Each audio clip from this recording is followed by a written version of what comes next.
இலங்கையில் ஒரே இரவில் வேலையினை இழந்த 1416 தொழிலாளர்கள். இலங்கையின் கட்டுநாயக்கா சுதந்திர வர்க்க வலயத்தில் நீண்ட காலமாக இயங்கி வந்த ஒரு ஆடை தொழிற்சாலை என்று நேற்றைய தினம் மே மாசம் 20ஆம் தேதி மூடப்பட்டிருக்குது. ஏன் இந்த தொழிற்சாலை மூடப்பட்டிருக்கு என்பது தொடர்பான நிறைய விஷயங்கள் இந்த வீடியோ வந்து நாங்க பார்க்க போறோம். நீங்க நம்ம சேனலை சப்ஸ்கிரைப் பண்ணலன்னு சொன்னா ஒருக்கா சப்ஸ்கிரைப் பண்ணிட்டு வீடியோ தொடர்ந்து பாருங்க. ரைட்.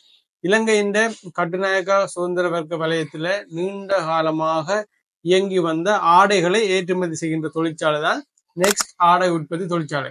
இந்த தொழிற்சாலையை பார்த்தோம்னு சொன்னா நேற்றைய தினம் மே மாசம் 20ஆம் தேதி நேற்றைய தினம் எந்த விதமான நோட்டீஸும் எந்த விதமான முன்னறிவிப்பும் இன்றி இந்த ஃபேக்டரியை வந்து ஃபுல்லா க்ளோஸ் பண்ணிட்டாங்க.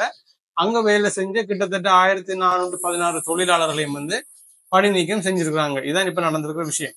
இந்த தொழிற்சாலையின் முதலீட்டாளர்கள் அந்த ஊழியர்களுக்கு என்ன நோட்டீஸ் கொடுத்துருக்காங்க, என்ன அறிவித்தல் இப்ப கொடுத்துருக்காங்கன்னு சொல்லி பார்த்தோம்னு சொன்னா, இந்த தொழிற்சாலையானது இலங்கையில பார்த்தோம்னு சொன்னா இலங்கையின் உற்பத்தி செலவு, இந்த தொழிற்சாலைக்குரிய உற்பத்தி செலவு இலங்கையில அதிகமாக இருப்பதனால இந்த தொழிற்சாலையினை நீண்ட காலத்துக்கு நீண்ட நாட்களுக்கு வந்து இயக்க முடியாமல் இருக்குது. இதனால இந்த தொழிற்சாலையினை பூட்டுவதாக சொல்லி இருக்கிறார்கள்.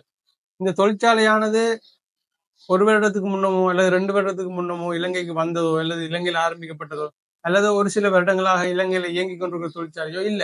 இந்த தொழிற்சாலையானது 1978ஆம் ஆண்டிலிருந்தே இலங்கையில இயங்கி வருகின்ற ஒரு தொழிற்சாலையாகும். இலங்கையிலிருந்து ஆடைகளை உற்பத்தி செஞ்சு அந்த ஆடைகளை நிறைய நாட்டுக்கு அனுப்புறாங்க. முக்கியமாக இந்த தொழிற்சாலையானது லண்டனுக்கு அதிகமான முன்னுரிமை கொடுத்து அதிகமான ஆடைகளை வந்து லண்டனுக்கு தான் ஏற்றுமதி செஞ்சு கொண்டிருக்காங்க.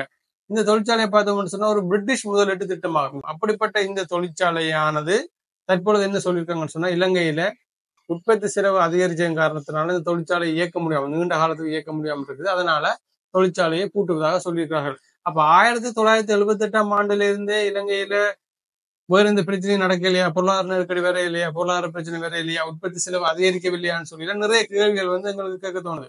ஆனா இப்ப இந்த முதலீட்டாளர் சொல்லியிருக்க விஷயம் இதான், இலங்கையில உற்பத்தி செலவு அதிகரிச்சதன் காரணத்தினால இந்த தொழிற்சாலையை பூட்டுவதாக சொல்லியிருக்காங்க. அங்க வேலை செஞ்ச ஊழியர்கள் நிலைமையை பற்றி அவங்க துளியளவும் யோசிக்கவில்லை. அந்த ஊழியர்கள் எல்லாமே வந்து இப்ப போராட்டத்தில் ஈடுபட்டிருக்காங்க.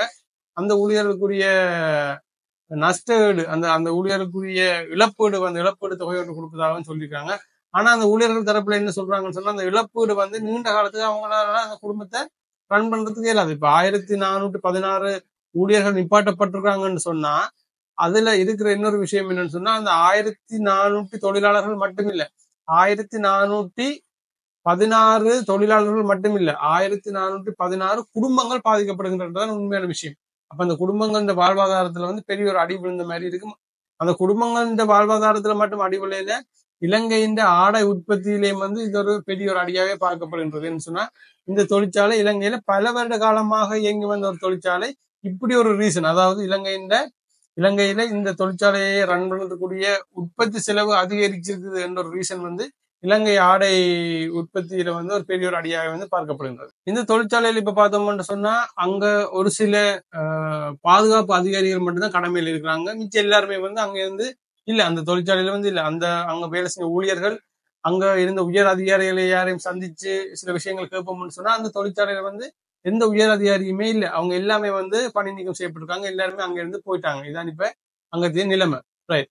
இந்த தொழிற்சாலையானது கட்டுநாயக்கா சுதந்திர வர்க்க வலயத்துல மட்டும்தான் இருக்குதான்னு சொல்லி பார்த்தோம்னு சொன்னா இல்ல, இலங்கையில வேறு சில இடங்கள்ல இந்த தொழிற்சாலையானது இயங்கி கொண்டுதான் இருக்கின்றன. அந்த இடங்கள்ல பார்த்தோம்னு சொன்னா அங்க வேலை செய்யற பணியாளர்கள் யாருமே வந்து நிப்பாட்டப்படவில்லை. அங்க வந்து அந்த தொழிற்சாலை தொடர்ந்து இயங்கும்னு சொல்லியும் இந்த நெக்ஸ்ட் நிறுவனமான சொல்லியிருக்காங்க. எங்கேன்னு சொன்னா ஆண்டிகம மற்றும் நவத்தேகமையில வந்து பார்த்தோம்னு சொன்னா 2 தொழிற்சாலைகள் இருக்கின்றன. அந்த தொழிற்சாலைகள் தொடர்ந்து இயங்கி கொண்டு இருக்கின்றன. இதே நேரத்துல பார்த்தோம்னு சொன்னா கட்டுநாயக்கா விலையம் வந்து அலங்காரம் மற்றும் தயாரிப்பு மேம்பட்ட ஆலைகளும் இருக்கின்றன. அங்க வந்து பார்த்தோம்னு சொன்னா பணியாளர்கள் எல்லாரையும் நிப்பாட்டையில பணியாளரை வந்து கொஞ்சம் பேரை குறைச்சிருக்காங்க. அதாவது மட்டுப்படுத்தப்பட்ட பணியாளரோடு வந்து அங்க வந்து அந்த ஆலைகள் இயங்கி கொண்டிருக்கின்றன. அதே நேரத்துல ஆண்டிகமம் மற்றும் நவகத்தேகமையில உள்ள தொழிற்சாலைகள் வந்து தொடர்ந்து இயங்கிக் கொண்டிருக்கின்றன. அங்க எந்த விதமான பணியாளர்களும் இடைநீக்கம் செய்யப்படவில்லை. அப்ப இந்த தொழிற்சாலையானது கட்டுநாயக்கா சுதந்திர வர்க்க வலயத்தில் இருந்த இந்த ஆடையினை ஏற்றுமதி செய்கின்ற இந்த தொழிற்சாலை உண்மையாகவே உற்பத்தி செலவு அதிகரிச்ச காரணத்தினாலதான் நிப்பாட்டப்பட்டிருக்கா அல்லது இதுக்கு பின்னாடி ஏதாவது அரசியல் இருக்கின்றன